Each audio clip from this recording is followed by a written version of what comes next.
Would you like to have more consistency in your sport? Would you like your coaching to have more effect, to be more easily retained, and those skills you've been working on to be recalled more consistently? Would you like to have more accuracy? Would you like to not go into overload so much, and so on? Would you like your skills to become more instinctive? Because if so, this video's got some great stuff for you. First of all, we've got to understand just what happens in the brain when it develops and uses skills, and what it is that Zing actually changes in the brain that will have a significant effect on those skills. We're going to discuss just how much difference Zing is likely to make. And to understand that, we need to understand just how the brain develops and uses skills, and then how Zing changes that with very significant effects. Let's talk about what are our fundamental skills, because they're all developed to a different extent. I'm talking about listening, seeing, balancing, speaking, touching. These are the fundamental skills, and how they are developed varies greatly. As we will see later, that's very important. Makes a huge difference, a huge impact to all of us. So the differences in our fundamental skills actually makes us different people. It gives us different characteristics. So the fundamental skills I'm talking about are things like listening. And according to how developed they are or not, will vary the degree to which we are able to concentrate. I'm talking about looking, the way we see, and there's all sorts of aspects to that, the way our eyes track, the way we have or don't have degrees of spatial awareness, and it affects things like how observant we are. Are we good at remembering directions when we're driving or giving directions? How good and easy and quick is our reading? All these are affected by the degree to which our looking, our seeing, our visual skills are themselves developed. I'm also talking about speaking, the ability to collect our thoughts together, our social skills, and how good are we, how comfortable are we with public speaking. And these are all examples of our fundamental skills.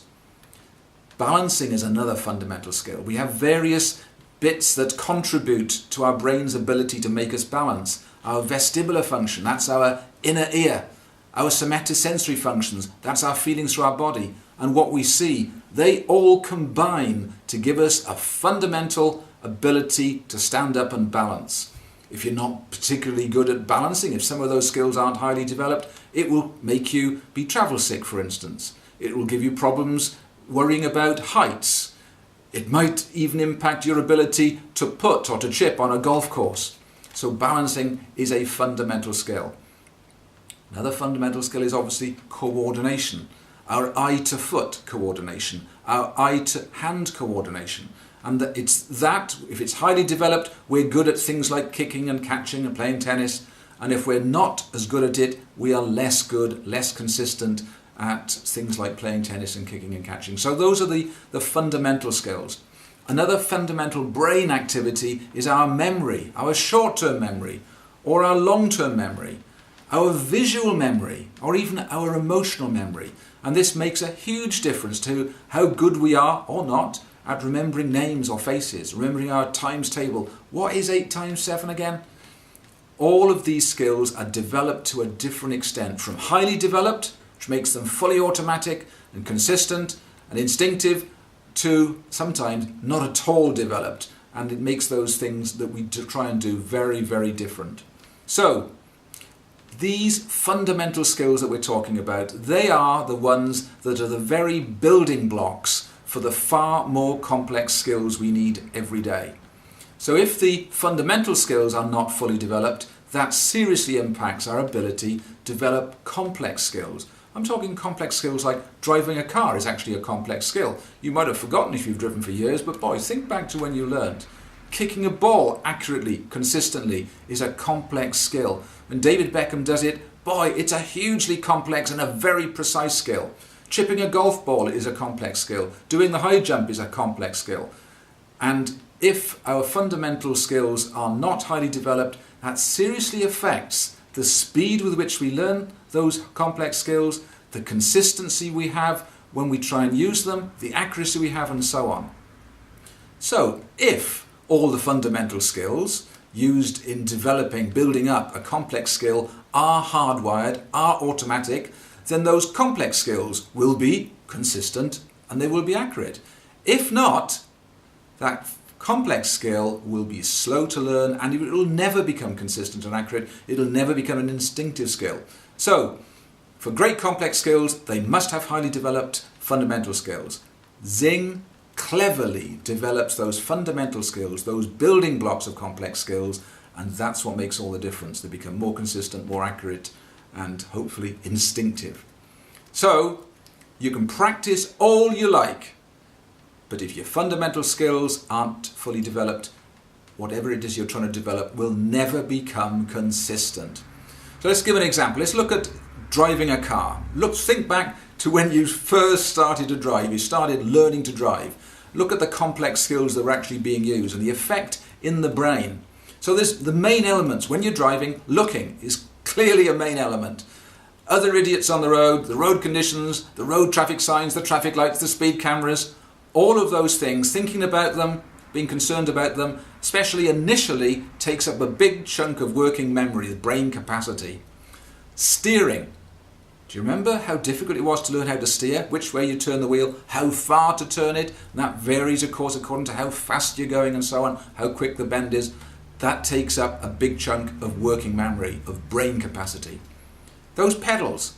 If you've got an automatic car, it's only 2, but most of us learn to drive on a non-automatic car, a manual gearbox, a stick shift, as the Americans call it.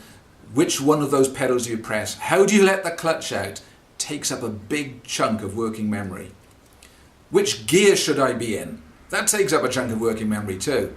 And of course, if you did learn to drive in an automatic transmission, you had one less thing to focus on, one less thing for the brain to deal with.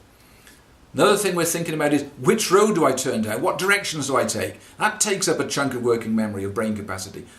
And then another one is, how fast am I going? Am I breaking the speed limit? That also uses up brain capacity. And all of those things have to be looked after just to drive. And that's before I start thinking, good night, I should be looking out for traffic, for pedestrians. Are the kids crossing the road? Are there potholes? That needs brain processing too. So, I haven't even mentioned yet, if someone's blowing the horn, your auditory processing needs to be listening out for that. So can you see a huge number of actually quite difficult things all need to be processed at the same time. And if you're in the car for the first time, boy was that hard work, because nothing of those processes had been hardwired or automatized. Complete overload and nightmare. So that's why our driving at the beginning is jumpy, it's actually dangerous, despite the fact your brain is working incredibly hard, because we're having to think about everything you did. Think about it. It's quite exhausting. But gradually, after a few hours driving, your brain starts to wire up the various things you have to do. It starts to make them automatic, hardwire them so you no longer have to think about them. Maybe steering is the first thing to get hardwired. Your brain puts some hardwiring so that you know automatically how far to turn the wheel. And without thinking, it becomes a hardwired process. Wow, that's a relief. That's one less thing to worry about. Next, those dreaded pedals start to become automatic. You stop having to think about how far to push the accelerator or the throttle, and how far to push the brake pedal, when to press the clutch pedal, and so on. Wow, what a relief. Things are now beginning to start getting a little bit easier and not quite so jumpy. And see that working memory space is getting freed up a bit. You're not quite so overloaded in your brain as when you started to learn to drive. Next thing, hopefully, that becomes automatic is choosing which gear should I be in at the moment. That becomes a bit more effortless to work out, a bit more automatic, because that too is getting hardwired. Hey, I'm getting the hang of this. Oops! I'm doing 40 in a 30 mile an hour area. Oh, slow down. That process isn't automatic yet. In my case, it took a few decades and it's still not quite perfect. But in time, that becomes easier and I don't have to think about my speed again, because that is becoming a hardwired process. So I've been concentrating hard on where I'm going. Where do I turn next? And that process too gradually becomes less of an effort. Well, it does for most people. I've actually got friends for whom this never becomes easy, and for years they still have to use their GPS to get to the office. In their case, it actually never becomes an automatic hardwired process. But that's another problem. Hopefully, in most of our cases, it does eventually, and now at last, my brain is free of having to worry about all of those repetitive functions that are now hardwired, and I can spend all my time watching the road ahead, looking for what lane should I be in, what's the traffic doing, is that child going to run out in front of me, is that a pothole ahead? These are the constantly varying things that will always take up some working memory capacity, because you can only actually hardwire the specific actions that always happen the same way. Fortunately, we can do that with the steering wheel, with the clutch, with the pedals, and so on. What you see ahead is always changing.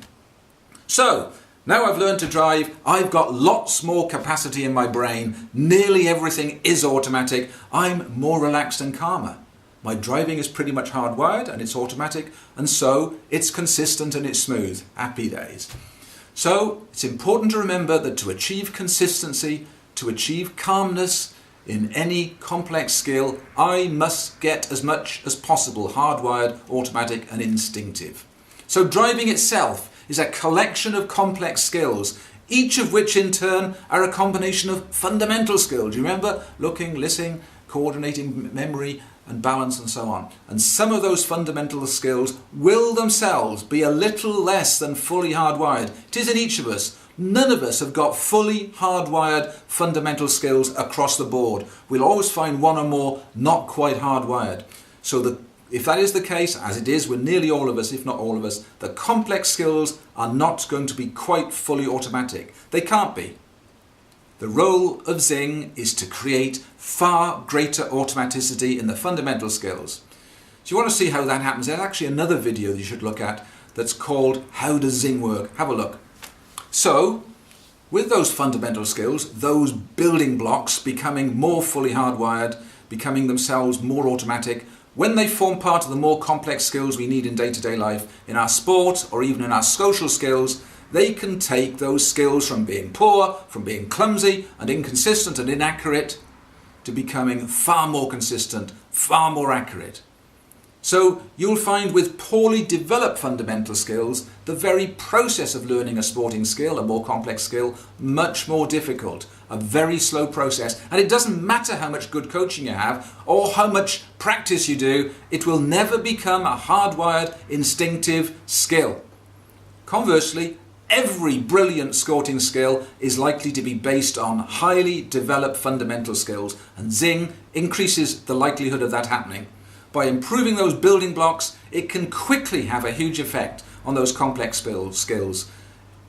It can quickly have a huge effect on those complex skills. It often turns them into what seems to be instinctive skills.